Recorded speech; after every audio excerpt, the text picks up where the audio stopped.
Selamat siang Ibu-ibu semuanya. Masih semangat kan? Selamat siang, Bu. Masih, Bu. Siang, Bu. Masih. Oke, Masih sebelum kita semangat. memulai presentasi kita terlebih dulu ice breaking ya. Kita mulai Iya, Bu. seperti ini. Kalau kau senang hati tepuk tangan.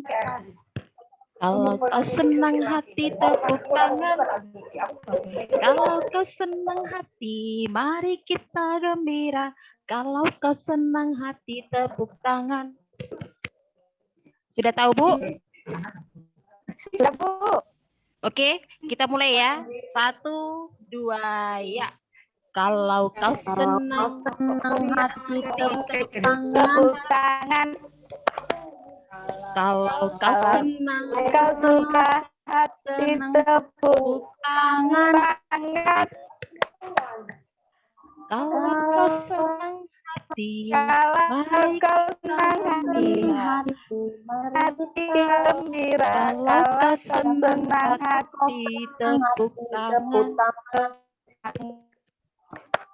Oke, karena kita harus bergembira, kita harus semangat.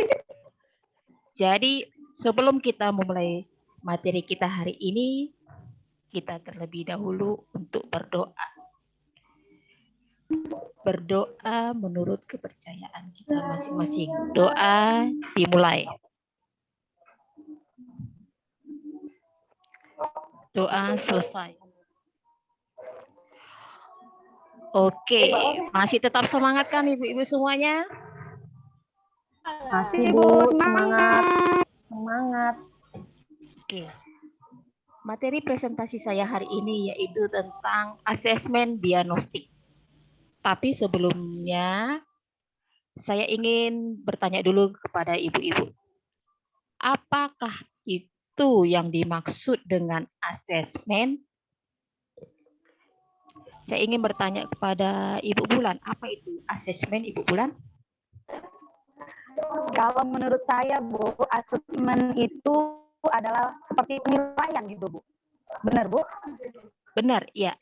Asesmen dapat dikatakan sebuah penilaian. Penilaian dalam proses pembelajaran. Ibu-ibu yang lain, apa itu asesmen menurut pendapat Ibu? Ibu Arta. Menurut saya, Bu Arta ya? Ya, Ibu Arta. Kalau menurut saya, Bu, kalau asesmen itu penilaian yang diukur dari hasil akhir dan awal, Bu. Iya, bisa juga.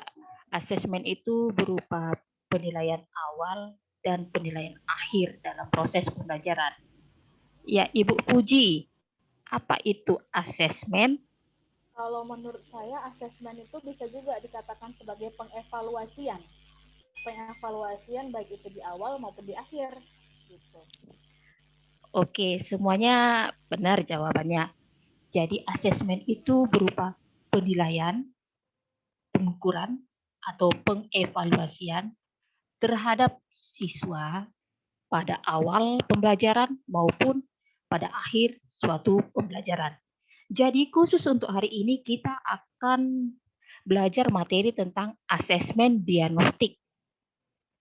Jadi untuk memulai materi kita hari ini saya akan coba share screen. Jadi kita dapat melihat di layar laptop kita masing-masing ya. Bentar ya Ibu-ibu.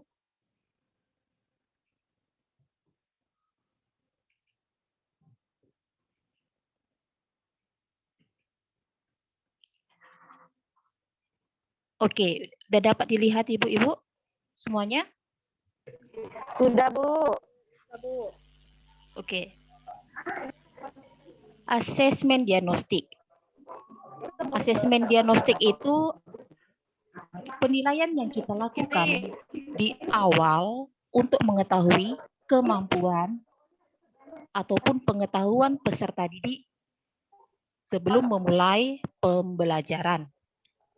Jadi, ada dua jenis asesmen diagnostik. Yang pertama itu non-kognitif dan kedua kognitif.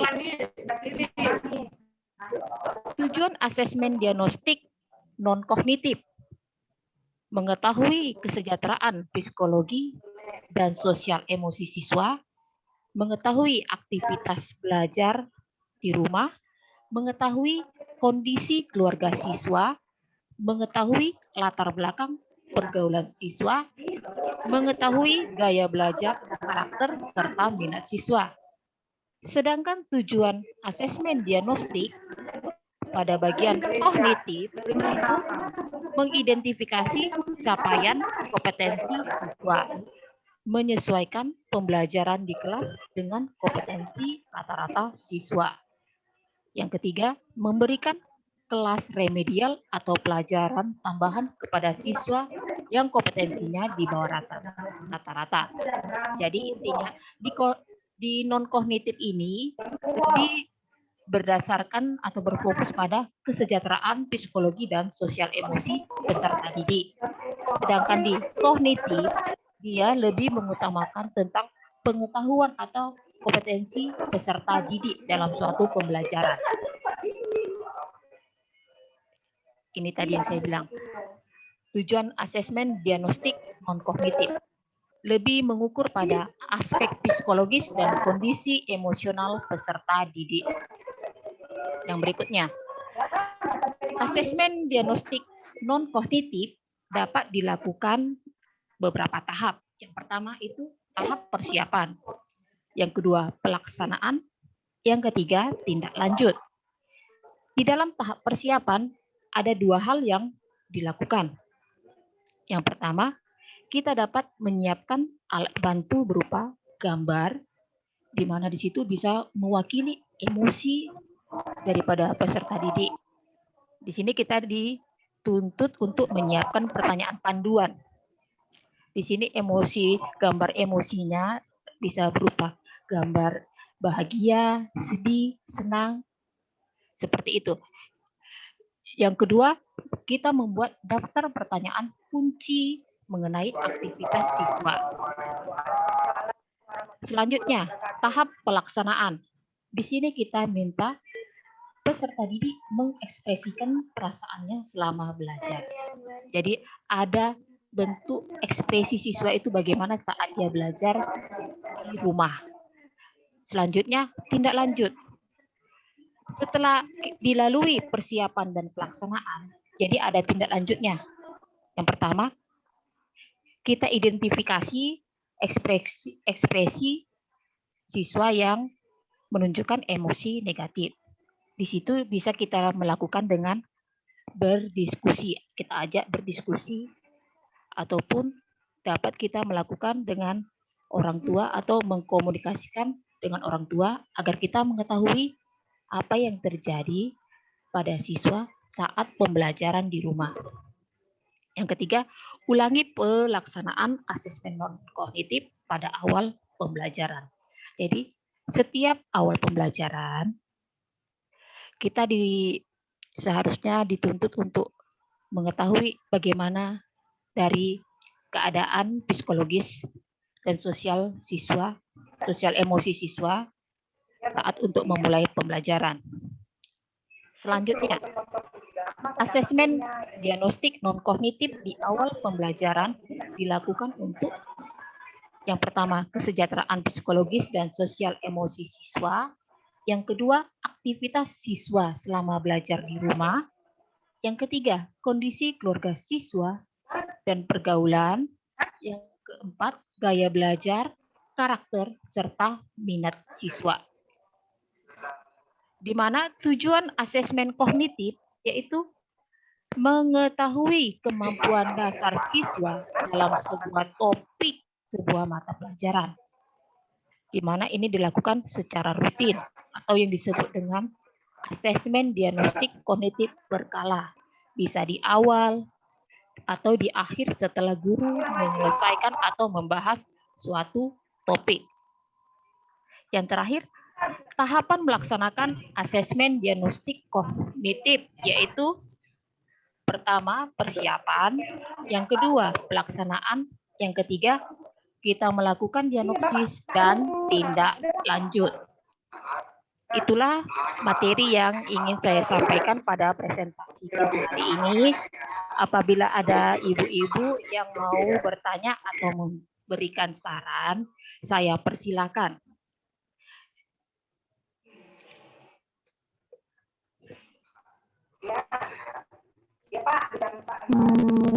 Baik, Bu Metrik, boleh saya memberikan Bu pertanyaan, Bulan. Bu Metrik? Iya, silakan Bu Bulan. Saya kasih. Saya cukup jelas dengan penyampaian yang Ibu berikan. Iya.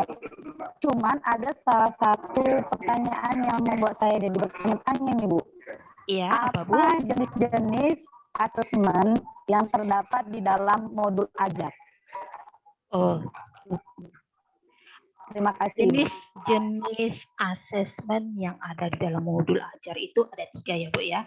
Di sini saya hanya mempresentasikan satu asesmen, yaitu tadi asesmen diagnostik. Jadi itu ada 3. Yang pertama, asesmen diagnostik.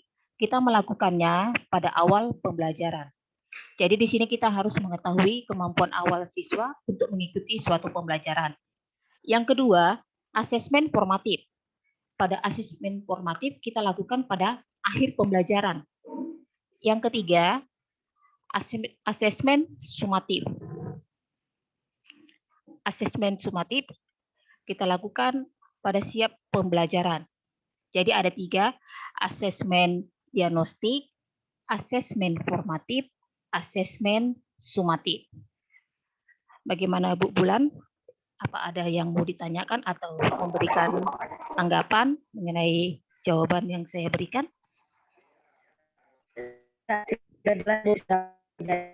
Dia hanya memperjelas atau saya salah memahami. Jadi makanya saya ingin bertanya. Ternyata di sini Ibu hanya memilih satu asesmen berarti ya Bu ya, hanya ada asesmen diagnostik. Ya. Iya. Sudah paham saya Bu. Oke, terima kasih Bu. Terima kasih Bu Bulan. Silakan. Oke, Bu Puji, silakan Bu Puji. Bu Puji. Iya, oke. Pertanyaan saya, Bu. Tadi kan Ibu ada berbicara mengenai remedial gitu kan. Iya, di ada remedial. Diagnostik ini. Nah, ada berbicara tentang remedial ya kan, Bu. Pertanyaan saya, apa sih yang dimaksud dengan pengayaan dan remedial di dalam modul ajar? Gitu. Oke, terima kasih ya Bu Puji atas pertanyaannya. Saya akan coba jawab pertanyaan Bu Puji. Kalau pengayaan itu biasanya kita lakukan untuk siswa yang memiliki pengetahuan yang lebih tinggi dari siswa yang lainnya. Jadi kita dapat memberikan berupa soal-soal latihan yang dapat membantu dia meningkatkan kemampuan belajarnya. Sedangkan untuk remedial itu dilakukan untuk siswa yang kurang mampu untuk memahami suatu materi di dalam proses pembelajaran. Jadi intinya di dalam pengayaan berkhusus pada siswa yang pintar, siswa yang mampu memahami suatu materi. Sedangkan di remedial, siswa yang kurang mampu untuk memahami suatu materi. Itu jawaban saya, Bu Puji. Bagaimana Bu Puji? Oh, jadi berbeda ya Bu, pengayaan dengan remedial itu. Iya Bu, berbeda. Oke, Bu Puji. Terima kasih. Ada lagi yang mau bertanya? Saya Bu. Oh, Bu Arta. Ya, silakan Bu Arta. Ya, terima kasih. Di sini Bu, saya mau menanyakan asesmen diagnostik itu apa-apa saja bentuknya di dalam modul ajar? Bentuk-bentuknya ya? Iya Bu, bentuk-bentuknya. Oke, saya akan jawab ya Bu ya. Yang pertama itu bentuknya itu sikap. Di dalam sikap ini kita harus berdasarkan atas profil pelajar Pancasila. Jadi harus sesuai dengan Pancasila juga. Contohnya itu berupa observasi, penilaian diri, atau penilaian teman sebaya. Yang kedua, performa. Performa itu maksudnya tampilan. Seperti yang kita laksanakan sekarang. Berupa presentasi atau pameran hasil karya. Seperti itu. Yang ketiga itu tertulis. Dia tertulis itu tes objektif. Di mana ada esai, pilihan ganda, isian, ataupun benar salah. Jadi ada 3. Sikap, performa, dengan tertulis. Bagaimana Bu Arta? Apa ada yang kurang paham atau ada yang mau ditanyakan? Berarti Bu, bentuk asesmen itu ada 3 ya Bu ya, sikap, performa, sama tertulis ya Bu ya. Iya, sikap, performa, dan tertulis. Baik, sudah jelas Bu Metrik, terima kasih. Terima kasih Bu Arta. Oke, Ibu-Ibu semua. Jadi kesimpulan untuk materi hari ini yaitu yang pertama, asesmen itu merupakan penilaian yang kita lakukan untuk mengukur pembelajaran kita. Yang kedua, ada 3 bentuk asesmen. Yang pertama itu sikap yang harus sesuai dengan profil pelajar Pancasila. Yang kedua, performa. Perlu ada penampilan. Itu artinya yang ketiga itu tes tertulis. Yang berikutnya, di dalam asesmen diagnostik ada kata remedial. Di mana remedial itu kita melakukan untuk siswa yang kurang memahami materi di dalam proses pembelajaran. Sedangkan pengayaan kita memberikan kepada siswa yang mampu untuk memahami suatu materi. Ada 3 jenis asesmen. Yang pertama, asesmen diagnostik yang dilakukan di awal pembelajaran. Yang kedua, asesmen formatif yang dilakukan selama proses pembelajaran. Yang ketiga, asesmen sumatif yang dilakukan pada akhir pembelajaran. Jadi itulah inti dari materi pembelajaran yang kita pelajari hari ini. Saya rasa cukup untuk hari ini materinya. Untuk selanjutnya saya minta bantuan kepada Bu Bulan untuk ice breaking agar kita tetap semangat, Ibu Bulan. Saya persilakan Ibu Bulan. Baik Bu, saya ada ice breaking sedikit ini Bu. Namanya tepuk sate Bu. Tepuk sate ya Bu ya. Jadi ikutin saya. Nanti kalau saya bilang tepuk sate, kukuruyuk, kukuruyuk, nyam nyam mantap. Bisa Bu? Oke Bu. Ayo kita mulai ya Bu. Iya. Tepuk sate, nyam kukuruyuk, Kukuruyuk, nyam nyam nyam.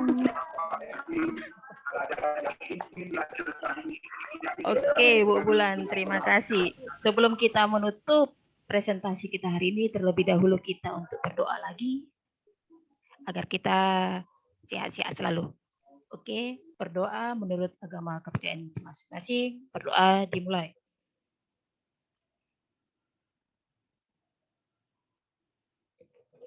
Berdoa selesai.